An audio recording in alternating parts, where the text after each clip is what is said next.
So the next question is with regards to something that inshallah is going to happen tonight, which is spotting the hilal. And I would ask both Sheikh Kishki and Sheikh Abdul-Mannan to comment on this. Imam Sahib, specifically about the Hilal committee that we have in Toronto. What is the role of the Hilal committee and what process is involved in determining what the first day of Ramadan will be? See, I can see on your paper there are several questions. I want to respond to first two questions from that Hilal committee. I don't want to ask Brother Kishki to bother him. And then just maybe one more question. And after that, I will leave it to Brother Kishki, everything for him to talk. Because he is not that much involved in the Hilal committee, he might not be able to answer that problem. See, Hilal committee of Toronto, it is not of Toronto, actually, a lot of people from all over Canada are connected to it. They have this opinion that Ru'yatul Hilal should happen. Somebody should see the moon with their naked eye and give the confirmation of it. Then there are details to it, how many people minimum required and all that. The other problem is that up to what extent you should go. In fact, there are two things. One is called Wahdatul Matalib, is the whole horizon around the world is one or different. So we follow the opinion that no, horizon is different. You need to follow, the moon should be sighted in your horizon. What is your horizon? If you say that only Waterloo, then you will be always in difficulty. You can never have a month of 29 days because it's always hard to see the moon. Like it is 29 according to the Hilal Committee of Toronto. And I doubt anyone could see what I hope, inshallah. But generally, so where some people say, so the Hilal Committee used to tell us that whole North America.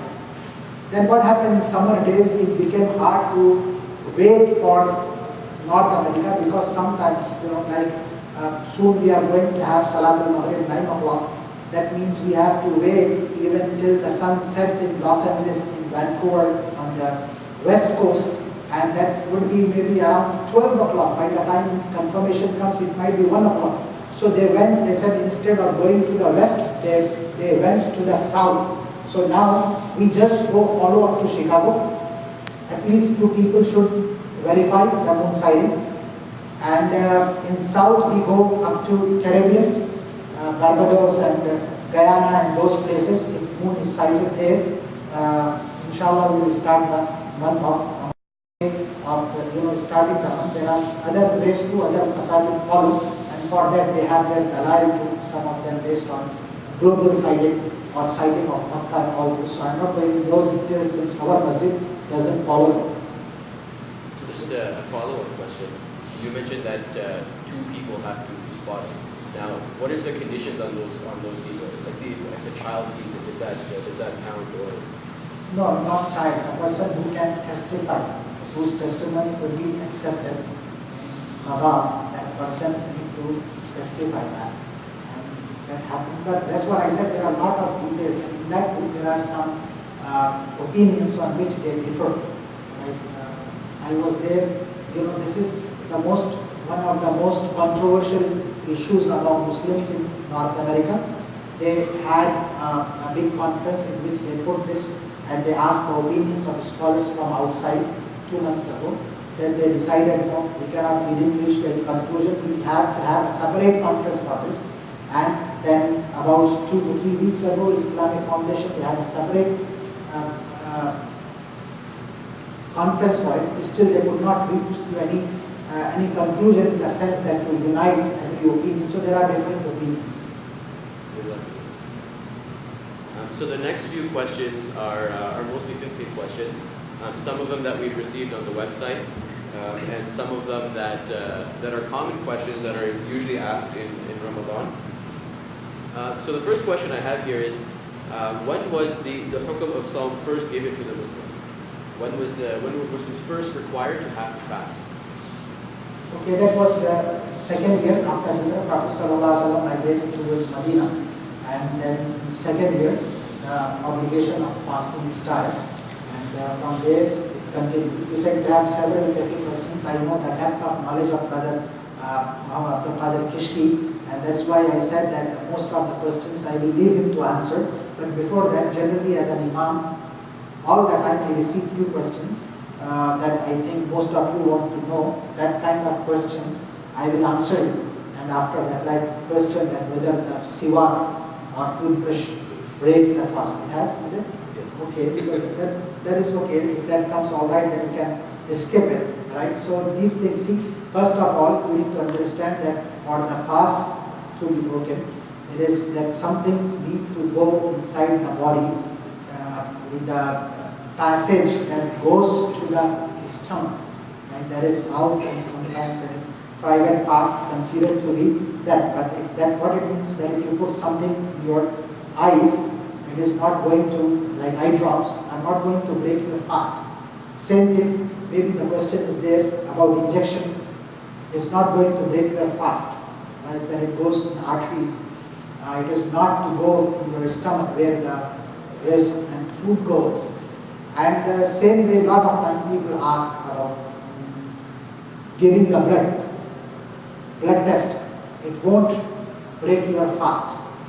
And as I said, I started with siwa. No, it won't break your fast either. Right? But there are opinions that whether you should use the siwa during fasting, because the khalufu from his sign, the smell that comes out of fasting person's mouth, it is dear to Allah subhanahu wa ta'ala than the smell and fragrance of musk. So whether we should try to kill that. Some people say, no, that is not the smell of the mouth that comes out of inside the stomach because of hunger. So whether you do siwak or not, that smell anyways comes out. There are hadiths that says that Prophet sallallahu alaihi wasallam used to do siwak. The question is about what is better. So, but anyways, it is agreed upon that it won't break your fast. You know, the other question comes that what if by mistake I eat? It's normal. See, there are two things. One is nisyan and one is one is mistake. Nisyan is forgetfulness, right? I have a whole glass of water. I drank because I forgot I am fasting. Especially in the beginning days of Ramadan, a lot of time it happens. No harm in it. You can drink if you don't know, and you should continue after that. As soon as you remember, you should stop. Then you should continue to fast like nothing happened. And if you see a very old person that he is eating or drinking, though he was fasting, you know, let him be forgetful for a while. Maybe that helps. But making mistake means I go for swimming or taking something like playing around with water or doing something that breaks my fast. Then water goes in. That is different.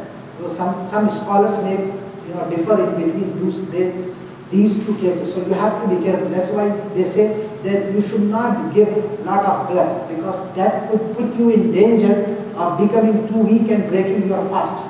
And so you should not be in a position where your fast comes into danger. But by forgetfulness, anything happens, let it happen, and you can do that. Other questions, especially young people ask me a lot of time, is that they had to take bath because of impurity.